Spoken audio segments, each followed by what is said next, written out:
Immersion is something I value very highly when I play video games. It's the kind of feeling that almost feels like a necessity for someone like me to get the most enjoyment possible from a playthrough. Mario games, despite not having incredibly engaging plots or even dialogue in a lot of their mainline titles, are still able to capture immersive experiences for its player base. Luigi's Mansion is a great example of this. Even before you get to the title screen or the first opening cutscene, the narrator voice saying the word Nintendo sounds like the bed monster from that one Rugrats episode. Hiya, Chucky. Just from that little blip of noise alone, you're able to tell that despite this game being a Mario spin-off, it's no ordinary one. This is further expanded upon with the opening cutscene, with a scared Luigi walking slowly up the pathway to this creepy mansion that he supposedly won, all while listening to lightning strikes in the background, crows caw, and a heavy organ playing in the background. It's not the most groundbreaking thing in the world, of course. The story is still pretty standard for a Mario game, just replacing Mario's usual role with Luigi, Mario needing to be rescued instead of Peach, and King Boo being the main villain instead of Bowser. Sort of. It's a simple plot, yet stays consistent throughout. Luigi even seeing his brother trapped in a painting midway through his journey and learning about what led to King Boo, Boolossus, and the portrait ghost loose inside the mansion. And by the time Mario is rescued, you can't help but feel a little emotional. Now, Paper Mario the Thousand Year Door, at least in my eyes, takes the concept of immersion to the next level for the usual Mario standards. This was already extremely well done in the original GameCube version, but the remake for the Switch enhanced this feeling even further for me, making it a borderline perfect immersive experience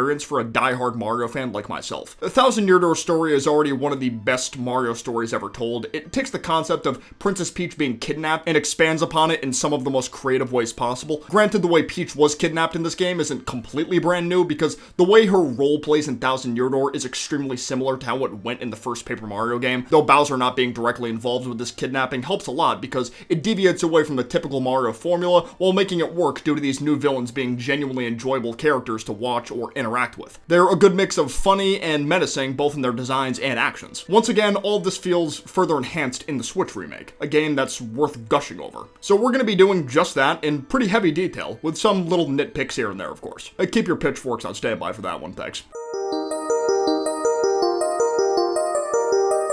I'll start by giving a general rundown of this game's plot, then get into the specifics of what stuck out to me the most right after. Spoilers, by the way, dadoy. So the game opens with a bit of exposition about the past, how there was once a lovely town in this distant land that flourished, until one day a great cataclysm struck the town that was so severe, it felt like the entire world as they knew it was coming to an end, leading to the town sinking into the depths of the earth. Many years had passed to the point where new settlers decided to build a new town on the land. This new town would be called Rogueport. Rumors began to circulate around Rogueport about the city that used to be there now being accessible underground, where an ancient treasure waited to be claimed. Eventually, these rumors became so widespread they even reached the Mushroom Kingdom, specifically Princess Peach and Toadsworth. Peach would end up visiting Rogueport because of this, and wander throughout and run into an old merchant who urges Peach to buy a treasure chest that can only be opened by a pure of heart maiden such as herself. This chest contained a treasure map, which she mails to Mario and Luigi's house in hopes she and Mario can go on a fun treasure hunt together. Mario, of course, makes his way to Rogueport, where Peach is nowhere to be found now. Instead, he meets a local young Goomba named Goombella, being interrogated about her research on the map Mario has by a group of weird figures called X-Nauts, who are later revealed to be Peach's main kidnappers this time around. After Mario deals with the main X-Naut / second in command of the army, Lord Crump, he regroups with Goombella at Rogueport Square. The two get acquainted, leading to Goombella deciding to join Mario on his treasure hunt to find the treasure and rescue Peach. Being an aspiring archaeologist herself, an adventure like this would be perfect for her to experience. She takes Mario to her old professor named Frankly, who is also doing extra research in Rogueport about the ancient treasure. After learning Mario is in possession of the magical map, Frankly takes Mario and Goombella to the sewers of Rogueport to find the Thousand Year Door, a place that's supposed to help guide adventurers along their way if it's exposed to the magical map. Upon reaching the door, the magical map glows bright, revealing the location of an object called a crystal star. 7 of them are scattered throughout the various areas surrounding Rogueport. Mario would set out on this journey to find these 7 crystal stars in hopes of not only opening the Thousand Year Door to the treasure, but of course to find his princess along the way, meeting tons of new friends turned partners. Koops, a shy Koopa from Petalburg who hopes to defeat the dragon Hooktail that took his father, Madame Flurry, a retired actress who longs for the spotlight once more, a baby Yoshi you saved from being used as a hot dog ingredient that loves nothing more than to fight, Vivian, a former villain allied with the X-Nauts who defects from that side due to the constant bullying from her older sister Beldum due to Vivian being trans. Yes, she's trans, co-parter if you have a problem with that, dude. Ms. Mouse, a notorious badge thief who Mario runs into on several occasions throughout his journey journey before she joins him. Then my personal favorite, Admiral Bobbery, a Rogueport resident known for his legendary sailing skills. Peach in particular would also play a role behind the scenes. Despite being held captive by the X-Nauts and having no clue where she was for most of her time, all she knew was the X-Nauts and their leader, Sir Grotus, were up to no good, yet were very adamant about making sure Peach stayed as safe as possible until the time was ready. While imprisoned, Peach would befriend the base's computer named Tech, who despite being a machine, developed intense and romantic feelings for Peach that grew over time. He would have Peach perform specific tasks around the base to aid in her escape and allowing her to use his communicator function to contact Mario at the end of each specific adventure she completes, giving Mario updates about the X-Nauts' plans of world domination, finding out the treasure behind the Thousand Year Door is the soul of a demon named the Shadow Queen that caused the Cataclysm in the past, and how Grotus planned to use Peach as a vessel for the demon to possess so he could use her to rule the world. Even Bowser has his own unique role here despite not filling the main antagonist this time around. He hears about the treasure hunt and Peach's kidnap from his advisor Kammy Koopa, setting out to find her and the Crystal Stars himself. However, he always seems to be just a few steps behind Mario, getting into all kinds of shenanigans around the world. Grotus does succeed in this plan to use Peach as a vessel towards the very end of the story, somehow making his way behind the Thousand Year Door before Mario, and behind the Thousand Year Door is the Palace of Shadow, and despite not having all 7 Crystal Stars present with him, that always felt like a little bit of a plot hole to me, but no big deal. Mario was able to reach Grotus at the deepest corner of the palace, taking him down a peg in the process. Yet it's not enough to fully beat him, allowing him to reach the chamber where the Shadow Queen rests and unleashes her spirit onto Peach's body. While yes, Grotus' plan did succeed in a way, the Queen was not keen on taking orders from someone like him. So now it all came down to Mario and the power of all 7 Crystal Stars to take down the Shadow Queen and save Peach from her clutches. Mario and his friends succeed in doing this, thus saving Peach, the rest of Rogueport's areas, and by extension, the entire world from falling into darkness. Then they all lived happily ever after.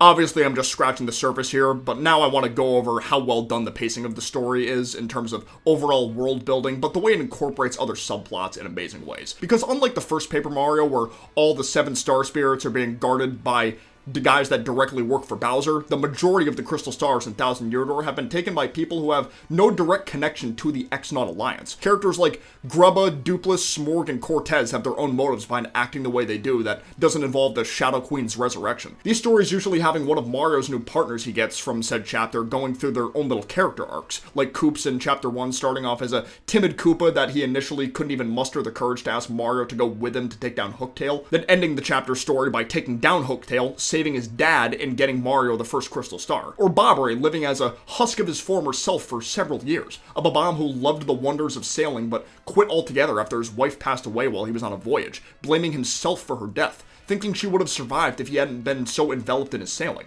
But after receiving a long-lost letter from his dead wife telling him to continue to live life to the fullest and not give up on his dreams, he's able to find the will to sail again. Then there's Dupless's big curse from Chapter 4. By talking to some of the villagers before defeating Dupless, you can see just how badly his actions are affecting the villagers in real time. This is best shown by Eve and her 3 children. Her kids have been starving because their father, who was the main provider, was turned into a pig. Then soon after talking to Eve, she gets turned into a pig, leaving the 3 kids completely alone until the curse is broken. It's incredibly unsettling, but it's perfect for a scary setting like Twilight Town at setting up just how serious this conflict is. It allows these chapters to have their own unique stories while never taking away from the big goal at the hand to save Peach. The partners you get per chapter all have their own unique abilities inside and outside of battle, with the areas you explore in the respective chapters' overworlds being centered around said partner's abilities in the overworld, allowing each partner to have their own usefulness even somewhat if you don't like using some of them in battle. Same goes for each of the cursed paper powers too. The partners' designs do a great job at showing us what kind of characters they are. Like, okay, Bobbery is an old sailor type, so they have him wearing a captain's hat, give him a big gray mustache to show his late age, and a ship's wheel as his wind-up.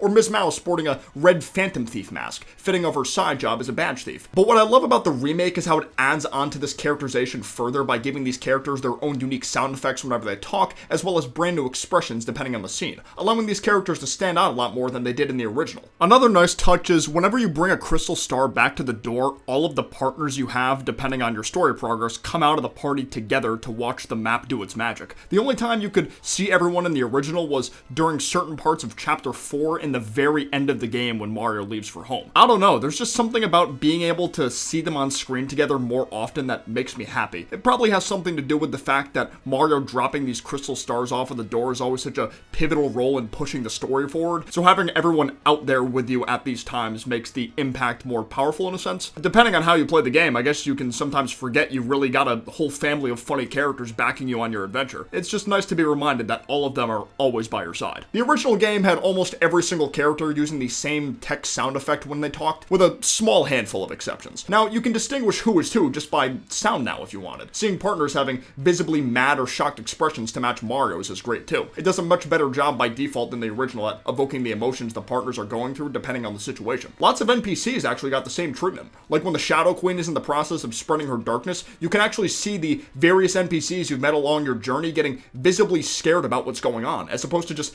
turning back and forth while their default smiling expressions stayed the same. Small things like this add so much to the game for me. Even from the very beginning of the game, the specific voice sounds do some solid foreshadowing. By the time you first see and hear the three shadows and how the game makes each of them sound, you can deduce the old merchant that gave Peach the magical map at the beginning of the game was actually Beldam in disguise, further hinting her role in the story is actually greater than simply being one of Grotus's lackeys, but rather the grand mastermind to get the Shadow Queen revived all along. The Peach interludes, the talks with Professor Frankly after each chapter, as well as the various details certain Rogueport's residents will give when it came to the Great Cataclysm, it's all incredible. The Peach interludes in particular, like I mentioned earlier, serve as ways for the player to directly learn more about Grotus's plan for Peach and what exactly the ancient treasure is throughout the journey. Peach does things like drink invisible potions to sneak into Grotus's office for valuable information, or take a quiz that sets up a way for Tech to tell her more information without telling her directly. Then said information will be passed on to Mario through email. Whenever Mario gets these emails now, a sort of sinister theme plays while he reads out Peach's message, which adds a level of severity and urgency to the situation, like Peach is really risking her ass getting these messages to Mario and they are absolutely vital to the success of his adventure. The original still did these, but because you almost always got these emails on Rogueport, the Rogueport town theme would continue playing over the messages just at a lower volume than normal. Speaking of messages or text in general, one thing the remake ended up taking out from the original was the ability to speed through text boxes. I feel like this has its pros, but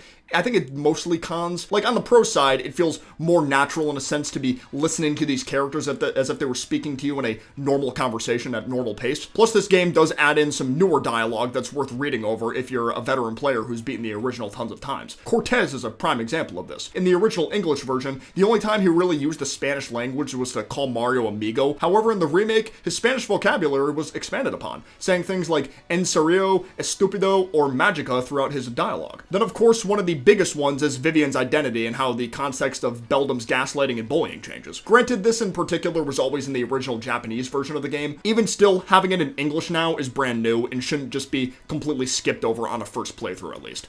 Keyword first playthrough, because this does hurt the pacing of the game for people who want to replay this version of it. What makes Thousand Year Door one of, if not the best Paper Mario game to do replays on is how leveling up works and the variety of badges you can equip. You can do runs only maxing HP, FP, or the most common, BP only runs. Or you can be like me and do some random mixtures of both. So at that point, when you pretty much know all the text that's going to be said now upon wanting to do a replay, not being able to speed that up does seem like a bit of a problem. By extension, it makes me think the speedrunning community will likely steer clear from this remake for future runs because of this change, or they'll do a completely different category for this game only, unless they find some glitches specific to the remake that I'm not aware of yet while this video is being worked on. I'm sure Brinkle will have a good idea of that situation soon enough.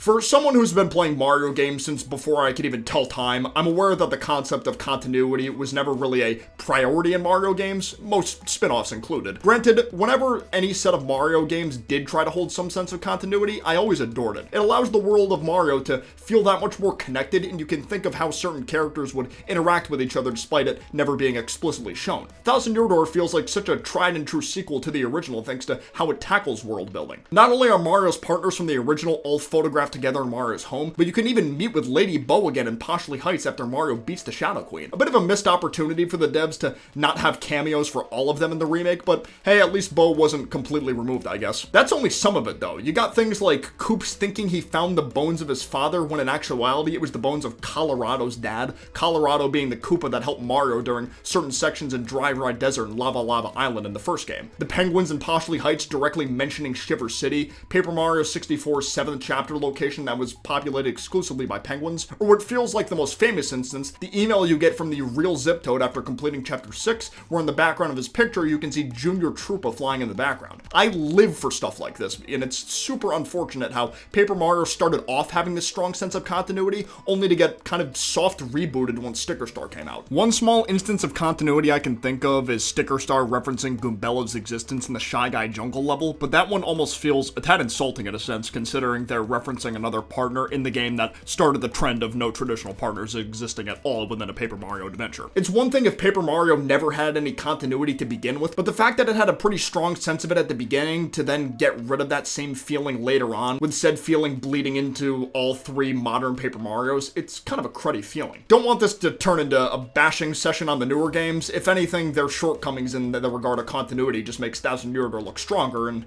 has me that much more thankful that this remake exists at all. Because it shows Nintendo and Intelligent Systems are actually listening to some degree here. Obviously, world building through references to old Paper Mario locations is great, but the real meaty stuff comes from the world building of Rogueport itself, surrounding areas included. To learn about a lot of these specifics when it comes to these areas, you kind of have to go out of your way to talk to the different NPCs, but it's an RPG, so I feel like you should be doing a little bit of that anyway. I mean, that's something I always do when playing RPGs, so yeah. An NPC named Grifty, who can be found on a house on the east side of Rogueport, will tell you specific details about the events that occurred 1,000 years ago, like how the Shadow Queen was the one who created the Crystal Stars, and 4 heroes being a Goomba, Toad, Koopa, and Boo used the Crystal Stars against her to seal her away. However, right before her seal was complete, she placed a curse on the 4 heroes, which trapped them in black boxes after they hid their respective Crystal Stars, which confirms that the black demons that gave Mario his various paper morphing abilities throughout the story were actually the trapped souls of the original 4 heroes that beat the Shadow Queen. Rogueport sewers, of course, being more than just a typical area like the underground from Paper Mario 64. It's a combination of regular sewer-looking areas and buildings. Buildings that withstood the test of time as a part of the original city that sunk to the depths of the earth from the Cataclysm. Even the NPCs that aren't focused on the lore of the city have their own dynamics going on in Rogueport that make it feel like a real place. This is a town riddled with crime, with the entire west side being run by a crime syndicate of Piantas that have no problem with resorting to violence when need be. But these guys aren't completely unreasonable. Someone like Mario, who's able to make allies with pretty much everybody, is still able to get on the good graces with even the sketchiest folk in Rogueport. Rogueport almost constantly changes depending on your progress through the story. Like whenever Mario completes a new chapter, a bulletin board in Rogueport Square will highlight some of the events Mario just went through. Luigi's little role is another big one. Just like in the original, he's on his own journey in the Waffle Kingdom and makes various pit stops in Rogueport, where depending on the chapter you're on, he'll be located in a different area of Rogueport with a new partner by his side, eager to tell his brother the different events of his journey, where the different volumes can be purchased at the Rogueport shop if you want to read the stories wherever you can in the world without needing to talk to Luigi directly. Though talking to him directly is definitely my preferred method. I love how excited he gets every time. Post Chapter 5 was one of the bigger changes to Rogueport as well when it came to the remake, because Cortez's ship will always be there, some of the toads you rescued from the Pirate's Grotto will be roaming around the harbor, and Bowser's minions will be posted up under Rogueport sewers as a result of Bowser sending them out to look for the Crystal Stars in Thousand Year Door. It's pretty funny how some of them are located so unbelievably close to the door and weren't able to properly locate it until Mario was in the middle of entering the Palace of Shadow. Hell, even the title screen highlights the progress you make throughout the journey in this remake. Original Thousand Year Door's title screen always stayed the same and had the same set characters show up regardless of where you were, but in the remake, you start with just Mario on the title in the very beginning. Then as more partners join your quest, those same partners will join Mario on the title screen. My favorite addition to this is your specific Yoshi color will be on there as opposed to it always being the green default color even if you got the orange one in your playthrough, for instance. Previous locations will be all peaceful again too, and you'll be able to learn more about specific characters through Trouble Center quests that will be unlocked after completing certain chapters. To bring up Eve in Twilight Town again, there's a Trouble Center quest involving Herb having a romantic past with Podley, the Rogueport bartender. Seeing him pretend that he didn't even know her but also wanted Mario to indirectly give her some words of encouragement was kind of sad. Stuff like this really shows how much care the development team put into creating this authentic area and really makes me miss the whole concept of a main hub world for Mario games that act as, main connects to other outlying areas you travel to. Rogueport will always hold a special place in my heart because of this. Maybe this is a hot take, but once the Paper Mario series leaned more into the paper aesthetic when it came to how the environments in each game looked, I liked it. Yeah, the paper-related humor did get a bit old at times in the newer games, but visually I enjoyed it. Original Thousand Year Door obviously had paper elements to it, of course the most notable being the 4 transformations that Mario could do to help him travel across the world. However, the actual environments weren't necessarily stylized to invoke the same paper feeling, I guess. The remake, on the other hand, did seem to lean a lot more into the paper-looking cardboard cutout look that games like Color Splash and Origami King were going for. By extension, the lighting and color coding for each area improved tenfold, no pun intended. I mentioned this briefly in my last video when the main previews for the game released, but I absolutely loved how each area in the remake had different lighting effects that reflected on Mario and his partner's colors. The original game always had Mario and his partners with their default color palettes regardless of the area they were in. The SX Express evening night cycles and the endgame where the Shadow Queen spreads her darkness being the only notable exceptions to this. Now on the Switch, when Mario's in a place like Pirate's Grotto that's supposed to be this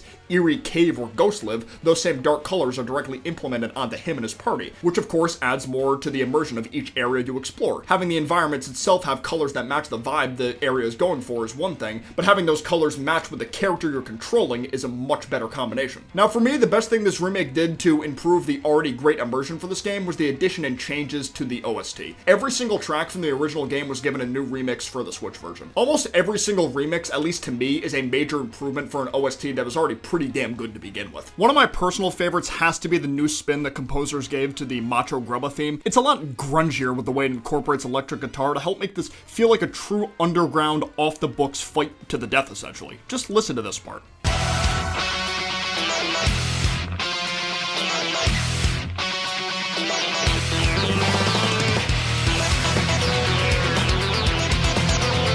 Lord Crump's another solid one. Always liked his original, but the remake gave him 3 different variants of his main theme for each of the 3 main times you fight him. Granted, I'm not super huge on the Magnus 2.0 theme. It's probably my least favorite main boss theme in this remake, but it's still pretty good. Some people aren't huge fans of Mario soundtracks being more grand orchestra focused with a wide variety of instruments being used, but I actually prefer it this way. It just feels like a lot more effort is going into said tracks because of the instrument variety. This remake takes the remixes a step further than simply being remixes of the original. Take New Rogueport, for example. There's the standard remix you hear when walking through the square, but now when you walk into the inn where Flavio and Podley hang out, instead of it just being a quieter version of the main theme like the original when you enter buildings, the inn has its own unique remix that uses what sounds like an assortment of fiddles, which is a great way to add to the whole pirate/sea voyager theme characters like Flavio have. He being the main reason you're able to sail to Keelhaul Key in the first place.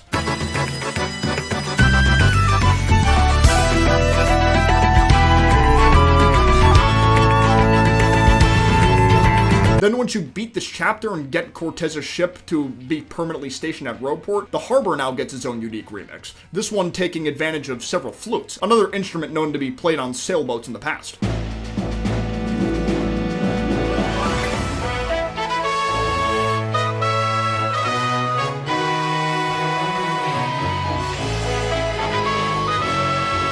Apologies if these musical descriptions aren't the most in-depth in the world. Despite being able to play the guitar, I'm not an expert on music theory or anything. That's 8-Bit Music Theory's job. Rogueport Sewers follows a similar pattern, specifically in that area directly to the east of where the Thousand Year Door is located. If you listen closely, you can hear a faint version of the main melody that's played right before you fight the Shadow Queen and everybody's cheering you on.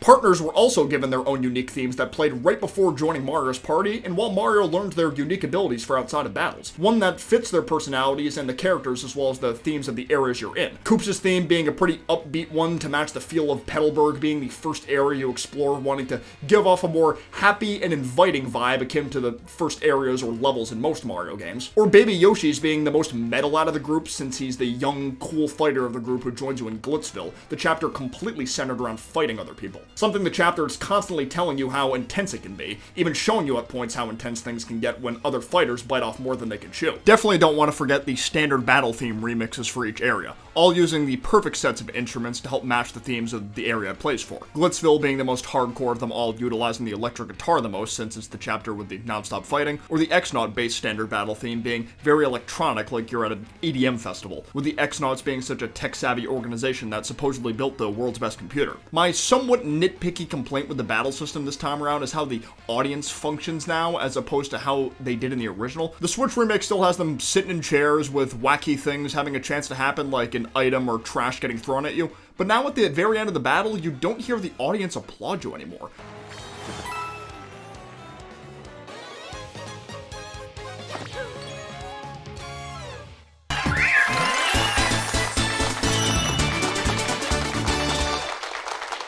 That was something I admired a lot in the original with the whole audience growing bigger mechanic whenever you leveled up enough. You could hear the audience applause becoming louder and more grand the bigger they got, whereas now it's just complete silence regardless of how much progress you made. In the grand scheme of things, it's not really a huge deal when it comes to the immersion, yet I can't help but wonder why something like that would be taken out. It feels weird to just remove it altogether. But I'd have to say my favorite instance of Thousand Year Door's music adding to the immersion is when you reach the final area, the Palace of Shadow. Since Color Splash, Paper Mario games have liked to add to the intensity of their final areas, by making it to where whenever you enter a battle, the main theme for the area's overworld will continue to play as normal without transitioning into its own unique battle theme or standard theme. Obviously, the new battle theme remixes are great and all, but them keeping this aspect from Color Splash and Origami King was a good decision in my opinion. It's one of those things where it feels like the game is telling us that nothing should be interrupting the epic climax of the story that they presented for the players, really making it feel like the end of the journey is in arm's reach now. Another thing that's cool about Chapter 8's music is the deeper you go into the palace, the music will gradually change over time with your progression, specifically using a variation of the Super Mario Bros. Underground theme. Very fitting for an area that you're traveling further and further down into its depths rather than ascending to its top. All for the final confrontations with Grottus, Bowser, and the Shadow Queen to feel that much more rewarding. Bowser failing his way to the top is still so hilarious, by the way. Buggy the Clown might have some competition in that department. It's incredible how Thousand Year Door manages to tackle so many ideas throughout the story, yet make them all work within the overall narrative and chapter-to-chapter narratives, with the Switch remake making everything feel so much more expressive than it used to be. It felt like this game's potential has been maximized damn near flawlessly this time around, even adding in some extra bonus post-game content like the Prince Mush and Whack-A-Boss fights. Granted, those technically can be done prior to beating the Shadow Queen, but it's a lot easier to do those fights later on in my opinion, since they're specifically designed to be a lot harder than almost every other boss. The lowered FPS is unfortunate for sure, but it doesn't affect the game's immersion really. Totally understandable why folks would be upset about it, but it does feel like the flack the game gets because of the FPS as well as the overly defensive nature of the FPS can get a bit extreme. Like if you're on either side, that's cool, just don't be a fucking weirdo or dickhead about it. As hard as it may sound, just try your hardest to fight the urge. For me. Like many other fans out there, this game has left me quite hopeful about the future of Paper Mario. Despite being a pretty niche spin-off series, the fan base it's garnered, especially outside of Japan, is very respectable in size, filled with some great people. As of making this video, the remake's physical sales in Japan have been revealed, showing how the Thousand Year Door remake is selling around the same pace as Origami King did physically. Granted, I feel like once we get the overseas sales with the worldwide digital sales included, Thousand Year Door's remake will eventually end up outselling Origami King, or at least being very close, which would be a huge win for the community and even more of a reason for Nintendo to continue this formula for Paper Mario, just from a pure business perspective. It'd be nice to feel a bit optimistic for once when it comes to the future of the series. The idea of having games similar to the quality of Thousand Year Door is a future I'd gladly bask in. Huge thanks to my gold tier patrons, BFP4, Lunar, Izzy Torium, Draconis, and London Morse. You guys' support really means the world to me. Don't be a stranger to leaving a like down below if you enjoyed the video and subscribing for more content like this in the future. But for now, I'll see you guys next time. Peace out, take care, bye-bye.